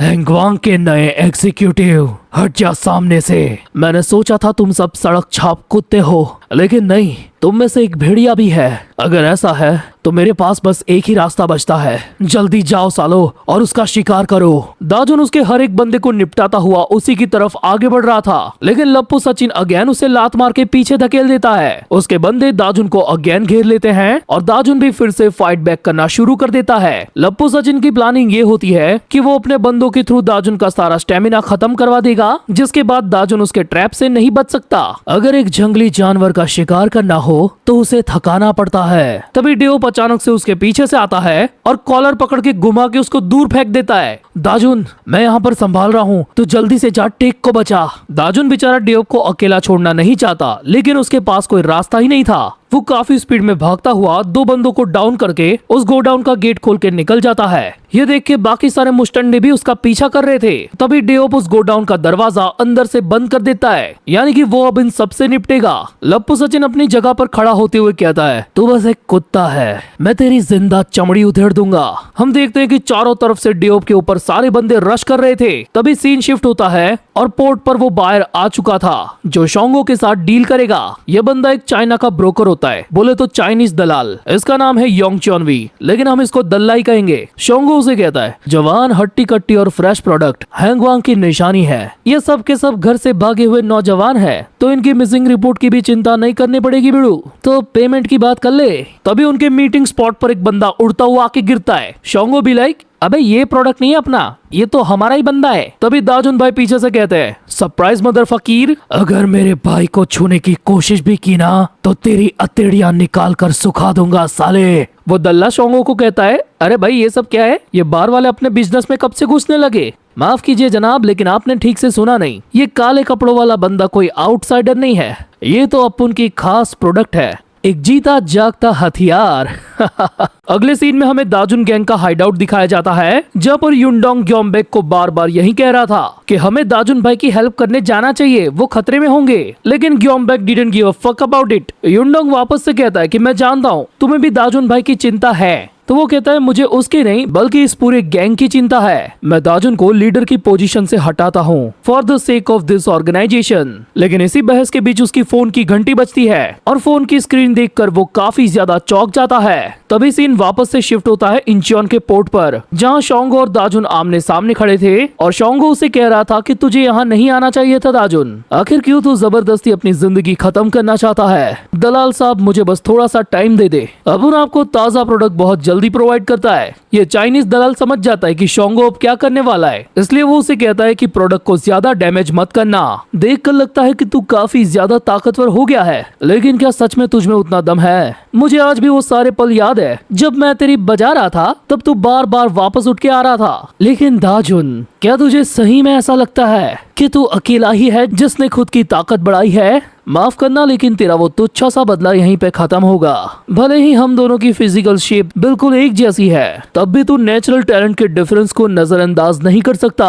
उसकी ये बड़ी बड़ी बातें सुन के चाइनीज दलाल का बॉडीगार्ड अपने बॉस से पूछता है कि क्या हम इस बच्चे पर भरोसा कर सकते हैं। तो वो कहता है, तू जानता नहीं है कि ये बच्चा क्या चीज है। इससे पहले हमारा एक पार्टनर हुआ करता था जिससे ये डील्स पहले होती थी। क्या तूने हमारे बिजनेस में हैंगजे पार्क का नाम नहीं सुना? वैसे तो वो बुढ़ा हो गया था, लेकिन उसके प्राइम में उसने खतरनाक कारनामे किए थे, इसलिए धंधे में उसका नाम था। वो मारधाड़ में सबसे आगे रहता था क्योंकि उसके मुक्कों में वो दम था। लेकिन उसको धूल चटाने वाला बस एक 17 साल का लौंडा था और उसी का नाम है शोंगो मून। हाँ, उसकी छोटी कदकाठी देखकर यकीन नहीं होता, लेकिन मैं इस धंधे के अंदर काफी लंबे अरसे से हूँ और मैंने भी पहले ऐसा कभी नहीं देखा था जो उस दिन इस बच्चे ने किया था। दल्ला आगे कहता है कि शोंगो ने उस फाइट को वन साइडेड खत्म किया था, उस लेजेंडरी बंदे को अपने हाथों से हराकर, और यही उसका प्योर टैलेंट है। उसके मुताबिक शोंगो मून एक फाइटिंग जीनियस है, वो अब तक का सबसे बेस्ट टैलेंट है जो इसने आज तक देखा है, और इसी वजह से वो शोंगो के साथ बिजनेस डील करता आया है क्योंकि उसे पूरा यकीन है कि आने वाले टाइम में शोंगो इस बिजनेस का एक बड़ा नाम बनेगा। लेकिन ये बोलते ही दल्ले के मुंह पे 12 बज जाते हैं क्योंकि दाजुन भाई के एक ही मुक्के ने शोंगो को विमल थुकवा दी थी। उसको अपनी आंखों पर यकीन नहीं हो रहा था कि शोंगो जैसा प्योर टैलेंट इस बंदे के सामने हार रहा है। तभी टेक किम को पकड़े हुए बंदे बोलते हैं, शोंगो बॉस, क्या आपको मदद चाहिए? शोंगो वापस से अपने मुक्के कसते हुए बोलता है, बिल्कुल नहीं। एंड अगेन दाजुन पर अटैक करने के लिए आगे बढ़ता है, बट उसके वो अटैक से भी दाजुन बच जाता है और उल्टा उसके कान पट्टे पर एक लात बजा देता है। शोंगो को लगता है कि ये तुक्के में हुआ होगा, तो वो अगेन दाजुन पर अटैक करता है, तो वो अगेन बच जाता है और उसके लीवर पर मारता है एक जोरदार मुक्का। ये देख के वो दल्ला और भी ज्यादा शॉक हो जाता है कि ये फाइटिंग जीनियस शोंगो मून ढंग से इस बंदे पर पंच भी नहीं दे पा रहा, और इतने में दाजुन ने एक और मुक्का शोंगो के मुंह पर मार दिया था। एंड इन हैवी अटैक्स की एक्सपेक्टेशन शोंगो ने भी नहीं की थी। वो समझ जाता है कि वो अकेला नहीं है जो ऐसे टैलेंट को पजेस करता है। तू मजाक में लेने वाली चीज तो नहीं है दाजुन, अभी ये मैटर इतना लंबा खिंच ही गया है तो मेरे पास भी कोई चॉइस नहीं बची। भाई मैं सरेंडर करता हूँ, मैं हार गया। नहीं नहीं, ये चौंकने वाली बात नहीं है, ये ट्रिक उसने हांगिल के सामने भी परफॉर्म की थी। दाजुन उसे कहता है कि मेरे सामने ये तेरे हथकंडे नहीं चलने वाले। पता है तू मुझे अच्छे तरीके से पहचानता है दाजुन, और मैं भी तुझे उतने ही अच्छे तरीके से जानता हूँ। तभी शोंगो के पीछे से उसका एक बंदा आके उसे कहता है, बॉस हमने डेओप को पकड़ लिया। एंड हम देखते हैं कि डेओप की सच में काफी गंदी हालत है। देखा दाजुन, अब तो अगर चाहकर भी कुछ करेगा तो मैं टेक किम के साथ साथ डेओप को भी खत्म कर देगा। और तुझे अच्छे से पता है कि इस बार अपुन मजाक नहीं कर रहा है। वो उस पर काफी ज्यादा गुस्सा था। तभी दल्ला पीछे से शोंगो को कहता है कि आखिर तुम ये प्रोडक्ट के साथ क्या कर रहे हो, तुम्हारा दिमाग ठिकाने पर है बच्चे। तो शोंगो पलट के गुस्से में उसे कहता है, अपना मुंह बंद रख और चुपचाप तमाशा देख बुड्ढे। एंड अगले ही सेकंड वो दाजुन पर अटैक करना शुरू कर देता है। इस बार दाजुन उसके अटैक से बच नहीं रहा था, बल्कि उसके पंचेस को अपने फोरआर्म्स पर ले रहा था और उसके मल्टीपल पंचेस खाते हुए एक ही जगह पर स्टक हो गया था। उसे मारते हुए शोंगो यही चिल्ला रहा था कि ये वही दाजुन है जिसे मैं पहले से जानता था। क्या हो गया अगर साइज में तू थोड़ा सा बड़ा भी हो गया तो, लेकिन जब फैमिली पर बात आती है तब तुझसे बड़ा फट्टू और वीक कोई नहीं है। दाजुन उसकी बातों से काफी ज्यादा गुस्से में था, लेकिन डेओप और टेक को बचाने के लिए वो कुछ नहीं कर सकता था। तेरी शक्ल में मुझे मरा हुआ हांगिल जो नजर आ रहा है। एंड हांगिल का नाम सुनते ही दाजुन सडनली शोंगो के पंच को बीच में ही रोक लेता है। अबे साले दाजुन, मैंने कहा था ना तूने कुछ किया तो तेरे भाइयों को पेल दूंगा। तूने गलती कर दी शोंगो, मैंने इतने लंबे टाइम में बस अपना साइज नहीं बढ़ाया। एंड इससे आगे दाजुन जो बोलता है वो हमें नहीं सुनाया जाता, क्योंकि सीन शिफ्ट होता है और हम देखते हैं लप्पू सचिन को, जो अपने बंदों को ऑर्डर देता है कि इस लाल बालों वाले की हड्डियां तोड़ दो। वो लोग डेओप की बत्ती गुल करने ही वाले थे, बट तभी वहाँ पर अचानक से ग्योमबेक की एंट्री होती है। उसे खुद के सामने देखकर डेओप भी काफी ज्यादा शॉक था।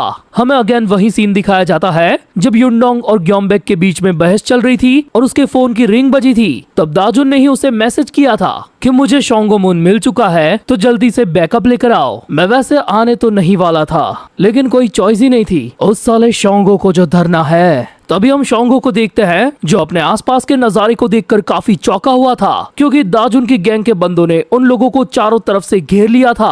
तुम सभी वक्त पर आए, इसीलिए बहुत शुक्रिया। तभी दाजुन की गैंग का वो बंदा उसे कहता है कि ग्योमबेक उस लाल बाल वाले बंदे को बचाने गया है और अपने इस दूसरे दोस्त को आप हम पर छोड़ दो दाजुन भाई। यानी कि अब दाजुन शोंगो के साथ अपना 1-on-1 फाइनल राउंड करने के लिए तैयार था। दाजुन, इस साले ने अपनी गैंग कब बना ली? लेकिन शोंगो आगे कुछ सोचता उससे पहले ही हम देखते हैं कि उसके फेस के पास दाजुन का मुक्का आ चुका था और बस एक ही पंच ने शोंगो के जबड़े को हिला के रख दिया था। वो समझ गया था कि उसने दाजुन को गलती से हल्के में ले लिया, क्योंकि वो इंचियोन के स्पोर्ट पर सिर्फ टेक किम को बचाने के लिए नहीं बल्कि हैंगवांग को डिस्ट्रॉय करने आया है। हम देखते हैं कि उस पूरे डॉकयार्ड पर दाजुन गैंग के बंदे हैंगवांग के गैंग मेंबर से भिड़ रहे थे। तभी ठगे हुए डेओप पर हैंगवांग का एक मुस्टंडा अटैक करने आता है, जिसको एक ही फटके में युनडोंग बीच में आके रोक लेता है। वो कहता है, लाल बालों वाले भाई हम लेट नहीं हुए, मुझे माफ करना बच्चे, ना चाहते हुए भी मुझे तुम लोगों की मदद लेनी पड़ी। उधर ग्योमबेक और लप्पू सचिन के बीच में एक खतरनाक फाइट चल रही थी, जिसको देखते हुए डेओप कहता है वो हैंगवांग का एग्जीक्यूटिव काफी डेंजरस है, लेकिन युनडोंग के मुंह पर तब भी स्माइल होती है।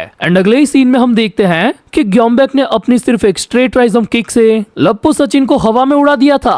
अबे अब दिखाना दादागिरी, अपने आप को बहुत बड़ी तोप समझता है क्या? तेरे जैसे टिड्डे पर बर्बाद करने के लिए अपुन के पास वक्त नहीं है। उसके ये बोलते ही वो दोनों अगेन भिड़ जाते हैं और सीन यहाँ से शिफ्ट होता है सीधा समंदर किनारे पर, जहाँ दाजुन और शोंगो आमने सामने खड़े थे। उस पोर्ट के ऊपर दाजुन की गैंग का टेक ओवर होता देखकर वो बोलता है, क्या तूने सच में ये गैंग बनाई है दाजुन? तो इससे हैंगवांग को हराएगा, क्योंकि तेरा प्यारा हांगिल जो मर गया इसके लिए। हम देखते हैं कि उन दोनों के किक्स वाले अटैक आपस में टकराते हैं। दाजुन कहता है, तो बिल्कुल सही सोच रहा है शोंगो, एंड उसे एक मुक्का मार के दूर उड़ा देता है। तो पिछली बार से भी ज्यादा घटिया हो गया है दाजुन, क्योंकि तुझे ये भनक भी नहीं है कि हैंगवांग अब क्या बन चुका है। वो वहाँ पड़े पानी पर जोर से पैर मारता है, जिससे दाजुन का विजन ब्लॉक हो जाता है और तुरंत ही वो उस पे एक किक जड़ देता है। दोनों सड़क से कुछ कीड़ों को क्या उठा लिया, अपने आप को बहुत बड़ा भाई समझने लगा है क्या?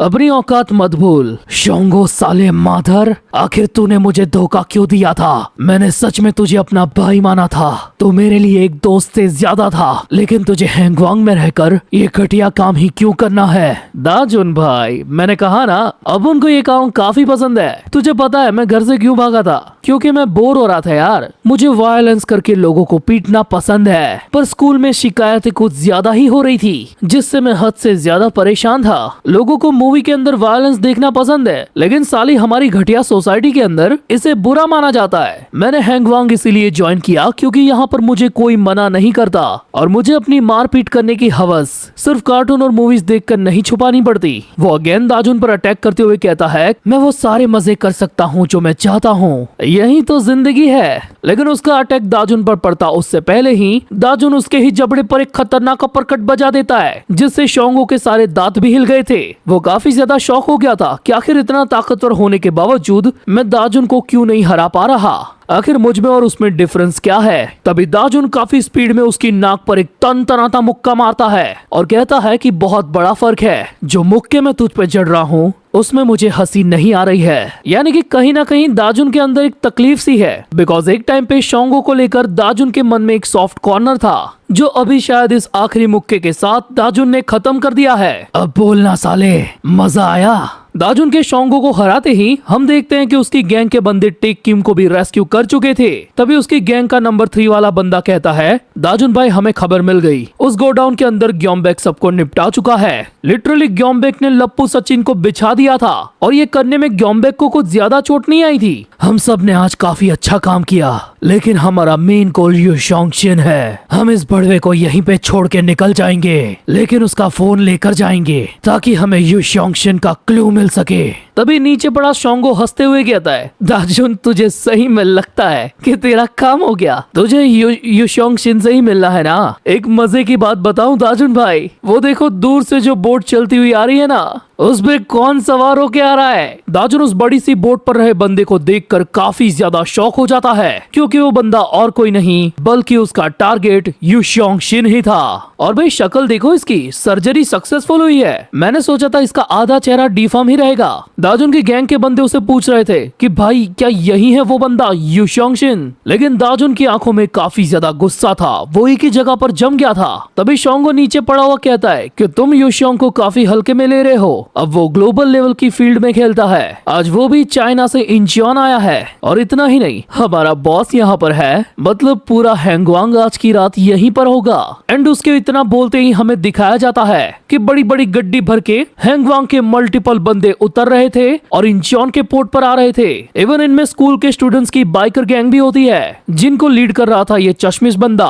इसका नाम है यूशिक कैंग, बोले तो शर्मा जी का लौंडा, और ये भी हैंगवांग का एग्जीक्यूटिव है। इवन उनके पुराने एग्जीक्यूटिव आरम और ग्वांगयुक शियोल भी उस हिल के ऊपर से शोंगो का सारा तमाशा देख रहे थे। तभी एक मिडिल एज बंदा अपनी सिगरेट जलाते हुए बोलता है, यहाँ मेला लगा है क्या, कितने लोगों को बुलाया है उस साले ने। इन अंकल जी का नाम होता है शुंग्रियोन चोई और ये भी हैंगवांग के नए वाले एग्जीक्यूटिव में से एक है। तभी वहाँ पर एक काले कलर की शाही कार आकर रुकती है और उसमें से एक सफेद बालों वाला बंदा निकलता है, जिसे सब झुक के सलामी दे रहे थे, क्योंकि ये भी हैंगवांग का नया एग्जीक्यूटिव है। पूरे के पूरे हैंगवांग को एक जगह पर जमा होता देखकर दाजुन खुद भी पगला गया था। तभी ग्योमबेक दौड़ता हुआ आकर उसे कहता है, दाजुन आखिर यहाँ पर खड़े क्यों हो, हमें चलना होगा। उन सब के सब ने हमें हर तरफ से घेर के रखा है, हमें अपनी गैंग को बचाकर यहाँ से निकलना होगा। लेकिन दाजुन के मन में कुछ और ही ख्याल थे, क्योंकि इतने लंबे अरसे के बाद उसके सामने यू शोंगशिन आया था। पर तभी गुस्से में उसकी कॉलर पकड़कर ग्योमबेक उसे कहता है, तू अपने बदले की लालच में इन सबको मरवा देगा दाजुन। एंड कहीं ना कहीं उसकी ये बात सच होती है। दाजुन स्टिल नोटिस कर रहा था कि यू शोंग की वो बड़ी सी बोट इस पोर्ट पर आने ही वाली थी, और वो भी दूर से दाजुन को देखकर पहचान गया था कि आखिर वो लौंडा कौन है। और उससे नजरें मिलाने पर दाजुन के अंदर का खून और भी ज्यादा खौल रहा था। ग्योमबेक अगेन पीछे से चिल्लाता है, कोटी कल्टी मार, हमें खुद से ज्यादा हमारे गैंग के बच्चों की परवाह करनी चाहिए। दाजुन,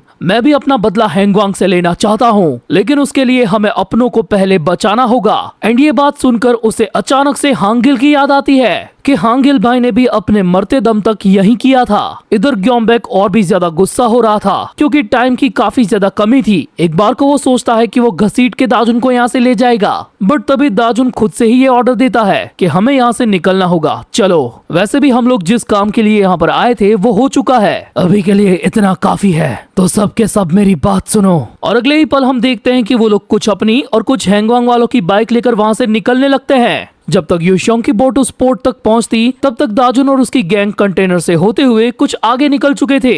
दाजुन अगेन पीछे देखते हुए ये रिजोल्यूशन लेता है कि अगली बार जब भी हम मिलेंगे वो युशोंग शिन का दुनिया में आखिरी दिन होगा। वो सबके सब काफी तेजी से धूम मचाले करके निकलने वाले थे, तभी एक डंपिंग ट्रक बीच में आकर उनका रास्ता रोक लेता है, यानी कि आगे से निकलने का रास्ता ब्लॉक हो चुका था। ग्योम्बेक समझ जाता है कि ये हैंगवांग का ही काम है, तो वो चिल्ला के सबसे कहता है कि हमें जल्दी से कोई दूसरा रास्ता ढूंढना होगा। तभी उनके गैंग के बंदे की नजर पीछे पड़ती है, जहाँ हैंगवांग के कई सारे लोग उनको पीछे से भी घेर चुके थे और वो बंदे इन्हीं दोनों नए एग्जीक्यूटिव के थे। एक था शर्मा जी का लौंडा और दूसरा सफेद बालों वाला डॉचिंगवाक। इवन ग्वांगयुक और आरम भी वहाँ पर पहुँच चुके थे। एंड तभी वो सब लोग देखते हैं कि उस डंपिंग ट्रक में से निकलते हैं वही अंकल जी, शुंग्रियोंग चोई। बेटा बातचीत करके भी मामला सुलझा सकते हो तुम लोग, अगर मेरी मानो तो। यानी कि दाजुन की पूरी गैंग दोनों तरफ से फंस चुकी थी। हैंगवांग के वो सारे लोग धीरे धीरे करके उनकी तरफ बढ़ रहे थे। इधर दाजुन की गैंग में डर का माहौल था। तभी दाजुन स्टाइल में अपनी बाइक को स्कीट मारते हुए पलटाता है और कहता है हमारे पास और कोई रास्ता नहीं है, सबके सब नीचे आ जाओ और एक साथ रहकर मुझे फॉलो करो, हमें हैंगवांग से भिड़ना ही होगा। ग्वांगयू के देख के काफी सरप्राइज होता है कि आखिर किस एंगल से ये लोग हमारे सामने टिक पाएंगे, लेकिन अगले ही सेकंड दोनों गैंग्स के अंदर फाइट होना शुरू हो जाती है। दाजुन एक ही मुक्के के अंदर बंदों को उड़ा उड़ा के रास्ता साफ कर रहा था। उसका ये टैलेंट देखकर अंकल जी इम्प्रेस हो गए थे। तभी काफी स्पीड में उनकी साइड से ग्योम्बेक उन पर एक किक मारता है, जिससे वो थोड़े से पीछे खिसक गए थे। बुड्ढे साले, तुझे हमें देखकर मजा आ रहा है क्या? बच्चे बड़ों से पंगा नहीं लेते। अंकल ग्योम्बेक के पंच से काफी स्पीड में बचते हुए उसको एक जोरदार अपरकट मारते हैं और इस एक ही हिट में ग्योम्बेक अपने घुटनों पर आ गया था। ओए जवान लड़के, देखा ना, अगर बात लड़ाई की आती है तो मेरे अंदर का जुनून जाग जाता है। फर्क नहीं पड़ता तुम लोग क्या कर सकते हो, लेकिन हैंगवांग को हराना तुम्हारे बस की बात नहीं है। बोले तो अंकल थोड़े से बुड्ढे जरूर है, लेकिन काफी ज्यादा एक्सपीरियंस्ड है। इधर युनडोंग भी आसपास सबको देखकर घबरा रहा था, क्योंकि वो सबके सब अपनी लिमिट्स पर आ चुके थे, बिकॉज उनके एनिमीज तादाद में कुछ ज्यादा ही थे। तभी हम देखते हैं कि वो डंपिंग ट्रक वापस से स्टार्ट हो गया था और उसे ऑन करने वाला था ग्योम्बेक। अंकल चोई उसे देखकर समझ जाते हैं कि ये लौंडा जानबूझकर मेरे अटैक को खाया था ताकि मेरी जेब से इस ट्रक की चाबी चुरा सके। ग्योम भी लाइक, ये बुड्ढा मेरे बीच में बहुत बोल रहा है। एंड ये सिग्नल मिलते ही दाजुन गैंग के सारे लोग उस ट्रक के ऊपर जाके लटक जाते हैं। अंकल जोर से चिल्लाते हैं कि पकड़ो सालों को, मेरी ईएमआई बाकी है उस ट्रक की। इवन वो भी भागते हुए एक बंदे को धरने ही वाले थे,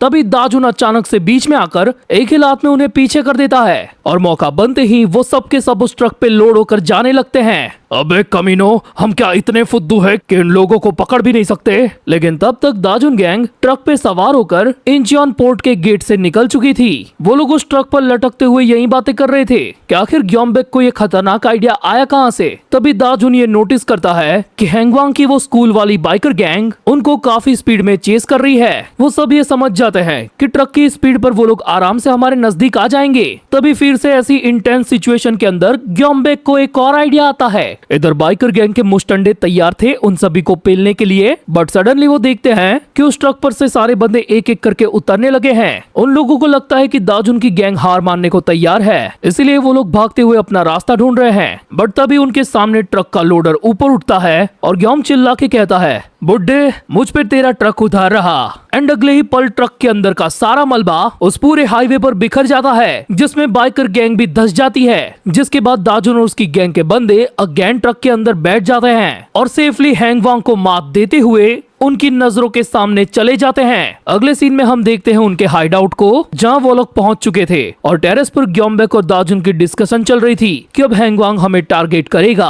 दाजुन खुद भी ये एडमिट करता है कि हैंगवांग की पावर उसने जितनी सोची थी उससे कहीं ज्यादा है। और सच में यार, जरा इस सीन को देखो, युशोंग की खिदमत में कितने सारे बंदे खड़े हैं। बैकग्राउंड में दाजुन कहता है कि सच में अभी हमारी उनके सामने कोई भी औकात नहीं है। हैंगवांग को हराना इम्पॉसिबल है। अभी के लिए हमारे पास बस एक ही रास्ता है, हमें अपनी गैंग को काफी ज्यादा बड़ा बनाना होगा।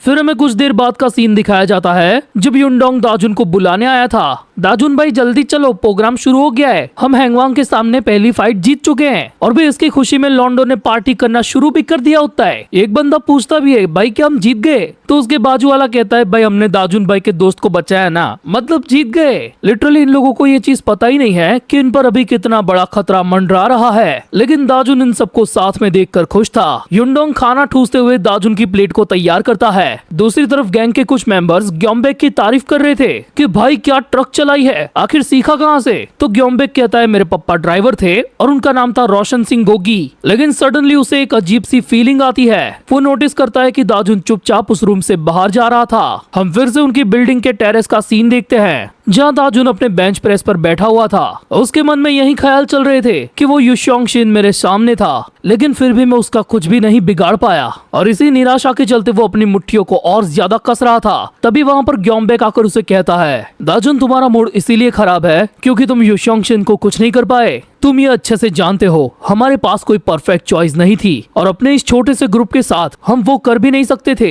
ये बात मानने में बुरी लग रही है, लेकिन सच में हम उन लोगों का कुछ भी नहीं बिगाड़ सकते। और उससे भी बुरी बात यह है कि हम अभी खतरे में हैं। हैंग वांग बहुत ही जल्द हम पर हमला करेगा। यहाँ से सीन शिफ्ट होता है इंचियोन के डॉकयार्ड पर, जिसके एक प्राइवेट गोडाउन में इन सारे एग्जीक्यूटिव्स की मीटिंग होने वाली थी। तभी वहाँ पर शोंगो आता है और गुस्से में सबको गालियां बकने लगता है कि अबे सालो तुमने ये क्या कर दिया, हाथ आया हुआ मौका चला गया। वो लोग भाग कैसे गए हमारे इतने बंदों के होते हुए भी। तभी अंकल चोई उसे कहते हैं कि साले ये सवाल हमें करना चाहिए था, और अगले ही सेकंड उसके मुंह पे मुक्का मार के उसे उड़ा देते हैं। अपने पिछवाड़े में डंडे लेने की आदत तुझको है और गुस्सा हम पे। क्या तेरी टट्टी साफ करने का ठेका लिया है हमने?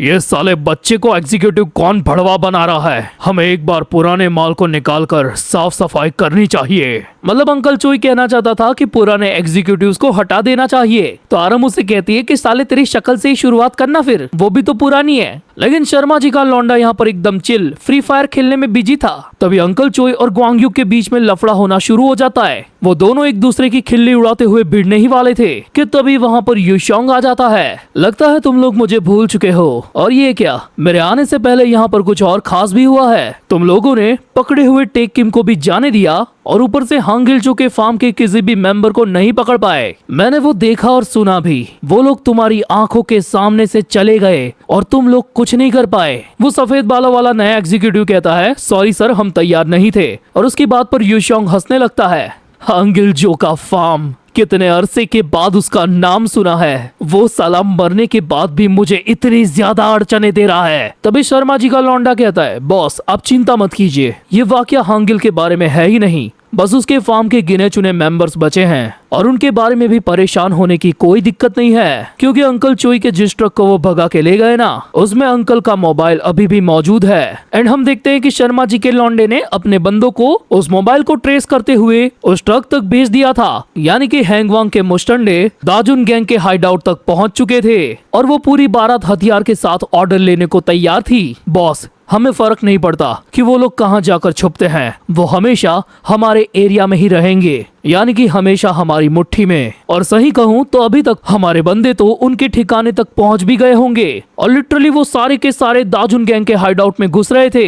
इधर अंदर हम देखते हैं कि सभी लोग तो यार पार्टी कर रहे थे, लेकिन बस चंद सेकंड्स के अंदर मौत उनके दरवाजे पर दस्तक देने वाली थी। शर्मा जी का लौंडा कहता है अब बस 10 सेकंड्स ही बचे हैं। इधर अंदर हम देखते हैं कि युनडोंग ने ग्योम्बेक को मिर्ची खिला दी थी और बाहर हैंग वांग पहुंच चुका था, जिनकी आवाज को शायद दाजुन भी नोटिस कर चुका था। और उनके धक्के के साथ दरवाजा तोड़ के आते ही वो लोग काफी ज्यादा शॉक हो जाते हैं, क्योंकि उस रूम के अंदर कोई मौजूद ही नहीं था। इनफैक्ट वो पूरी बिल्डिंग का चप्पा चप्पा छान मारते हैं, लेकिन वहाँ पर दाजुन की गैंग का कोई मेंबर तो क्या, उनके कपड़े तक नहीं थे। ये खबर मिलते ही युशोंग समझ जाता है कि उनकी पूरी गैंग का चूतिया कट गया है। और तभी हमें दिखाया जाता है उस हाइडआउट वाली बिल्डिंग से काफी दूर एक पहाड़ का सीन, जहाँ पर दाजुन काफी गहरी सोच में खड़ा था। वो पलट के कहता है माफ करना, मुझे काफी जल्दी में ये डिसीजन लेना पड़ा। तुम सबका बहुत बहुत शुक्रिया कि मेरी बात मानकर तुम सब उस हाइडआउट से निकल आए। हमें अगेन दाजुन और ग्योम्बेक की कन्वर्सेशन दिखाई जाती है। जब वो लोग बात कर रहे थे कि हैंग वांग उन पर अटैक करने आएगा, तब दाजुन भाई ने ही ये डिसीजन लिया था कि हमें ये जगह छोड़नी होगी, क्योंकि ग्योम्बेक की कही हुई एक एक बात सच थी। वो लोग चाहकर भी हैंग वांग को हराने की सिचुएशन में नहीं थे, यानी कि पूरी गैंग को किसी ऐसी जगह पर छुपना होगा जहां हैंग वांग कुछ टाइम के लिए उन तक पहुंच ना सके।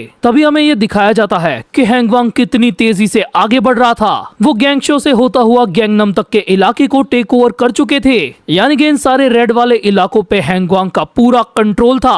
और इसी के चलते दाजुन भाई ने ये डिसीजन लिया था कि वो सब लोग जाएंगे एक नई जगह पर, जिसका नाम था गैंगबग नॉर्थ। दाजुन कहता है कि हम उस नई जगह पर जाकर फिर से शुरुआत करेंगे। आज हैंगवांग जिस पोजीशन में है वहाँ पर पहुँचने के लिए उनको भी कुछ टाइम लगा था, तकरीबन 1 साल जितना। तो हम भी यहाँ सरवाइव करते हुए अपनी ताकत को बढ़ाएंगे काफी तेजी से, उनसे कहीं ज्यादा तेजी से। सो दाजुन भाई और उनकी गैंग के इस डिसीजन के साथ ये आर्क यहीं पर एंड होता है। यहाँ से दाजुन गैंग फिर से शुरुआत करेगी और गैंगबक के अंदर रहकर खुद को ग्रो करेगी। मेरी पर्सनल ओपिनियन से कहूँ तो सेकंड सीजन का ये पहला आर्क काफी बेहतरीन था। कोई बड़ा क्लैश करने के लिए यहाँ पर फालतू का बिल्डअप नहीं दिया गया और दाजुन की पूरी गैंग के अंदर मुझे ग्योमबैक का कैरेक्टर पर्सनली काफी इंटेलिजेंट लगा। बंदा हर सिचुएशन में कोई ना कोई रास्ता निकाल लेता है, इवन जरूरत पड़ने पर वो दाजुन के अगेंस्ट भी चला जाता है। वेल, आपको ये वाला आर्क कैसा लगा ये प्लीज मुझे कमेंट्स में जरूर बताएं। और इस सीजन 2 का आपका फेवरेट कैरेक्टर कौन सा है ये भी बताना मत भूलना। वेल, मैं बहुत ही जल्द मिलूंगा आपसे एक और न्यू वीडियो में।